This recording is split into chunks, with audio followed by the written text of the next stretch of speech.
what I'm going to do is start out with a video by Bishop Barron. And he's going to talk 5 minutes about something called the Transcendent Third. Okay? So you will take a few notes during that. Afterwards, I'll talk briefly about it, and I'll also answer any questions you have. But before we watch that, let's at least answer the question, what does it mean when we call something transcendent? What does that mean to you? If you hear somebody say, it's transcendent. Beyond what? That's right, you mean it does go beyond. I'm sorry, I couldn't hear you. Okay, well, how about like in terms of Christianity, if we say something is transcendent? Okay, human knowledge goes beyond the material, right? So it's something outside of you. I mean, ultimately, God, is a transcendent being. And he's also immanent, but we won't worry about that today. Those aren't always opposites. They both, within God, exist together, right? And maybe in the future, when we talk about the distinctions between the sexes, we'll talk about how transcendence and immanence really appears in each person. That's right. So anyway, listen to this video. Do your best to jot down a few notes, and then we'll briefly talk about it afterwards.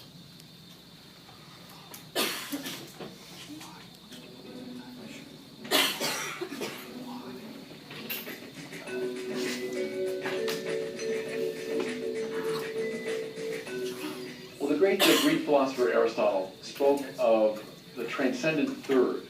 Here's what he meant. He meant that a friendship will endure only in the measure that the two friends fall in love, not so much with each other, but together with a Transcendent Third, with some good that lies beyond the two of them.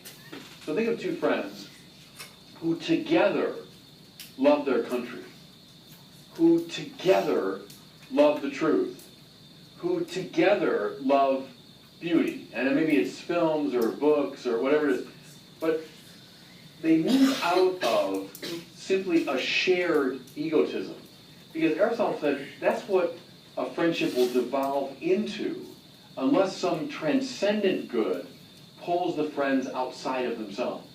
And the irony is, the paradox is, it's that transcendent third kind of friendship that will actually last. If the two friends or two lovers, let's say, simply fall in love with each other, in time that relationship will devolve. I think that's one of the keenest insights in the history of philosophy when it comes to friendship and to relationship. Can I suggest that the Catholic liturgy senses much the same thing when it has us pray, glory to God in the highest, and peace to his people on earth. That's a formula, if you want, for joy, for peace, for success. When God is given glory in the highest, then peace obtains among us. When together we fall in love with a transcendent good, namely the good of God, then we tend to have peaceful relationships. The trouble again is, if we're simply trying to establish relationships among ourselves, they will tend to devolve into bickering and ultimately into division, warfare. Glory to God in the highest, then peace will break out among us. Now, I want to bring this down to earth a bit now, from Aristotle and the liturgy to something very pragmatic. Years ago, when I was doing full-time parish work, I'd work with engaged couples. So young people would come to the parish, and they were preparing for marriage in the Catholic Church. So I get to know them, we chat and so on, and then we move into more serious conversation. I would ask them eventually some version of, why do you two want to get married in church? So you can get married in front of the justice of the peace, you can get married in a civil context, but why do you want specifically to be married in the Catholic Church? Well, they would kind of hem and haw and give different answers, but usually they come up with some version of, well, because we love each other. I would smile, typically, and I would say, well, that's great. I'm delighted you love each other.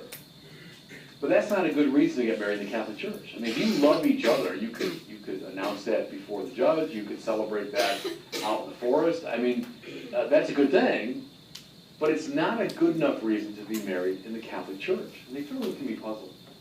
And I would invoke this very principle. Say, to get married in the Catholic Church, that's to say, before God, what you're saying is, we've discerned that together we are in love with God. And we've discerned that God, for his purposes, has drawn us together. It's not just the two of us met, the two of us like each other, the two of us fell in love. No, it's something stranger, more mysterious than that. It's that God has, for his purposes, drawn us together so that we might find our salvation in each other's presence, and that together we might fulfill a common mission. When you have discerned that, I would say, then you're ready to stand at the altar before God and his people and say, Lord, we're being married in your presence. That's falling in love with a transcendent third now in the fullest sense. Now this is why Fulton J. Sheen many years ago wrote a book called Three to Get Married. And it's the same idea. I mean, he knew Aristotle too. It's not just the two people. That's not enough. Not just husband and wife who love each other. There has to be a third involved, namely God. Together we fall in love with God. Together we've surrendered to God's purposes. Now we're ready for a Christian marriage. Now just, broaden that out. All the ways now that we seek, relationship, we seek friendship. Always keep this Aristotelian principle in mind. And I think you'll walk a much happier path. If we're simply looking for love, period, that won't be enough. You'll be looking for love in all the wrong places. What you should be looking for is God's will, God's purpose, and then find somebody who is as in love with that purpose as you are. Now you've found someone to love.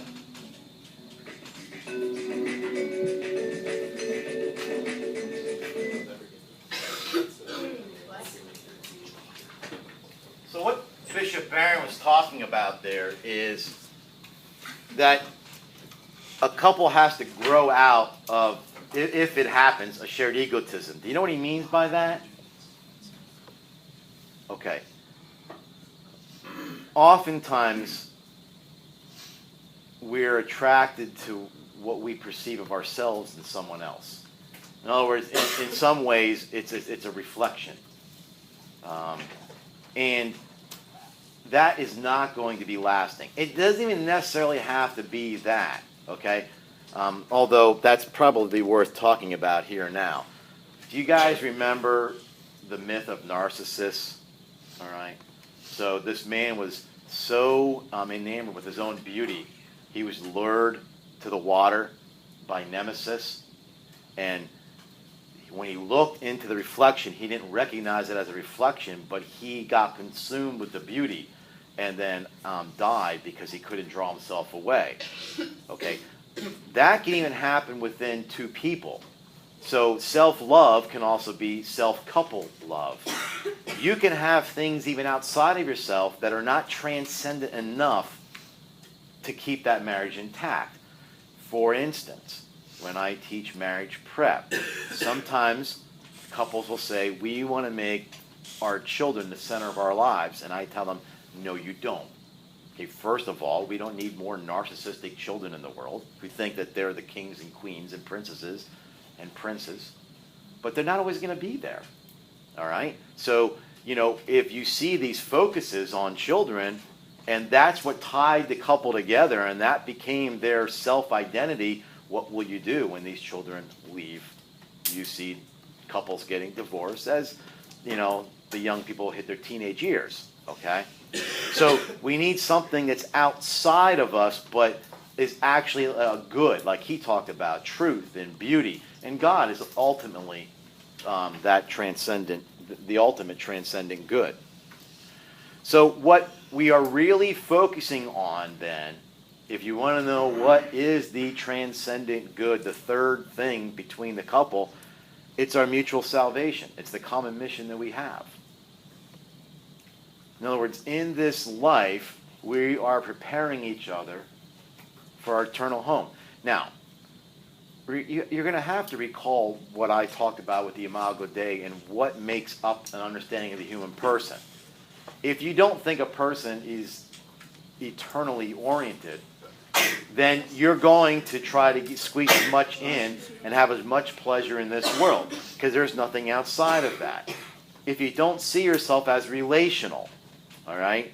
If you don't see yourself as having free will, we can go down the list of all those things there. It's so fundamental. Your understanding of the human person is going to change your outlook on everything, including marriage, all right? So that's what we're talking about here, is that's this goal that we have. It's a mission, and it's mutual sanctification. Could you imagine? Now, for instance, there is no checklist that the Catholic Church can offer. I've said before, and I know it, people usually greet it with cynicism when I say that the Catholic Church is an expert on the human person. But if we have a high divorce rate, the Catholic Church says if you follow our understanding of the human person, if you work towards mutual salvation, the divorce rate for this group is a little less than 4%. That's extraordinary. Just think of how that would change society, right? Think of every person who got married in this room never got divorced. You know you would transform your families and the future families and your children, right? They'd have different images of that. So let me ask a question, and this is a general question. What do you think it means to surrender? Like, what does the word surrender mean? Yeah. Like, oh, let's just be practical. Just think of some things. What do you think are some things that one of the spouses could give up for somebody else? Something they want, or they think it's a good thing, right? We don't give up evil. We usually give up good things. Like a high-paying job. Yeah. Somewhere. Would that be something? I mean, now if you're living in abject poverty, you're probably going to need a higher wage. But at some point, we're good, you know? We always talk, and you hear a lot of this now in politics. You're going to be the first generation that's not better off than your parents. I have to tell you, so what? I mean, I really do think that. I mean, at what point does that cap off? I mean, you know, if you grew up in a 2-bedroom house with 1 bathroom and your parents are making X, and now you're living in a 4-bedroom house with 3 bathrooms and your folks are making, you know, 2 times X, where does that stop? I mean, what is sufficient, right? So I don't think that's the way we should gear things. So we have to ask ourselves, if you are offered another position, how will it affect the family in terms of time, in terms of, you know, exposure that you have, as togetherness? And so that's one thing. What else do you think you might have to give up? There's all kinds of things. What do you do when you're single that you're not going to be able to do when you're married? Besides date, let's not bring that one up, okay? Like what? I mean, don't people get into a routine, right? I go to the gym. I like to go out with my friends on Friday night. I do, I watch the game on Sunday, and these are all good things, right? There's nothing wrong with any of those things. But now you have to always think, how does this affect the other person first, okay? Let me stop it here. I want to show you a video. So when we talk about this transcendent third, we could talk about the good of the spouses. Like, what is the good between them that they work towards together, right? Something outside of themselves. The term good simply means mutual sanctification, to make each other holy. In other words, it literally inebriates the spirit of each couple to say, at every decision, I think in terms of you. Every action that I take, I think in terms of how it'll draw you and me closer to Christ. All right? That's the movie Fireproof. I've never seen it. I just don't even like the term. We're not trying to fireproof anything. We're not trying to divorce-proof a marriage. We're trying to make the marriage something that's extraordinary, so that when you are married 15 years, the neighbors say, like in that video clip I showed you, I can't believe those two people love each other that much. You know? So that when you are married 30 years, your son literally raises his glass to you and say, Mom, Dad, you set the bar way too high. That's possible. That's extraordinary. it's also going to be extremely difficult. All right? It's going to take every last bit in you. Okay, so rather than speak it, I just wrote it. This is from a gentleman's licentiate dissertation on what does the good of the spouse sort of mean. Well, it's the growth and maturing of the spouses, right? You're going to grow as persons. And what's beautiful is you're going to grow together as persons. You're going to have various things that age you, family and children. The most beautiful thing about children is they pull you away from that egotism, right? They draw you away from selfishness, which there's nothing wrong with, for serious reasons to wait 5, 6, 7, 8 years till you have children. But if you go too long without having children, and I see now that that's like a lifestyle, we don't need children. I was reading an article just the other day about what's it like to be married and never have children. Can you be selfless and still not have children? Yes, but it's more likely not that you will. I mean, because the children, they draw you out. I always joke, it's not true, but it is sort of true. When me and my wife were first married, I was the most important thing to her. Then we had a daughter. Now I'm number 3. Then we had another daughter. That made me number 4. Then we had another daughter. That made me number 5. And then we got a pet, and I just kept going down the line, But the pets have died, and my children are leaving. I'm slowly regaining, So I'm back down to number, now that my daughter and my wife my mother live there, I'm number 4. But, I'll eventually crawl back up. So that's the joke with my house. But nonetheless, it draws us out of ourselves. So as long as what you are working towards is transcendent of the individuals, and it's a true and honest good, right? Then it leads to growth and maturity. The comforts and consolations. There's nothing more than saying, this person's with me forever, right? The demands and hardships of life. But it's all according to God's plan, okay? Pius XI, he said, really the good of the spouses, from a document called Hospitality. By the way, remember when I shared with you the document Humanae Vitae that was written in 1968? That was a reaction to the pill. This was written in 1930. Does anybody remember what I said happened in the Anglican Church in 1930? The first time ever? Does anybody remember that? Yes? What was it? Susie, do you know what it was? The first time they allowed contraception. The first time they allowed contraception, so the Catholic Church issued a document in response to that. Anyway, the good here that Pius XI is talking about is the blending of life as a whole, and that mutual interchange and sharing of that life together. That's the unity within marriage, right? If we get opportunity, I'm going to introduce you guys into one chapter of The Abolition of Man by C.S. Lewis, where he talks about how we always demand high levels of character from people, but then we make fun of them for trying to be people of character. We want honor from our politicians, but then we make fun of people who are honorable. That type of thing. Another day. In the last few minutes here, let's look at the vows. Okay, let's look at the vows. You start out by saying, I promise to be true. I mean, just think of what that means. That means authentic. That means I'm going to be sincere. That means you're choosing this person. Remember what I said when I was doing my research on divorced couples, and when someone had an affair that led to a divorce, what was the anecdotal responses of the person who was cheated on? I thought you chose me.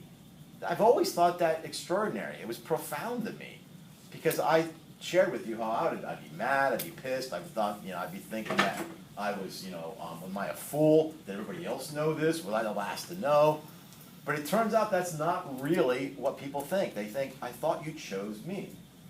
So maybe your future spouse, when you are married, make a point to say how you're choosing them all throughout your marriage, right? That means you're promising to be true to them. In good times and bad, you shouldn't count on bad times. You should plan on them. They're absolutely going to happen. How will you react? Will you wind up being each other's enemy? Or will you unite and fight against that? All right?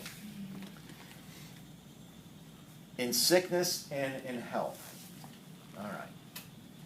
It is true that sometimes people die suddenly. And that's, it's always tragic to lose a spouse. But more often than not, they fall into terminal illnesses that have, X amount of months or years, or chronic conditions where the person's everything changes.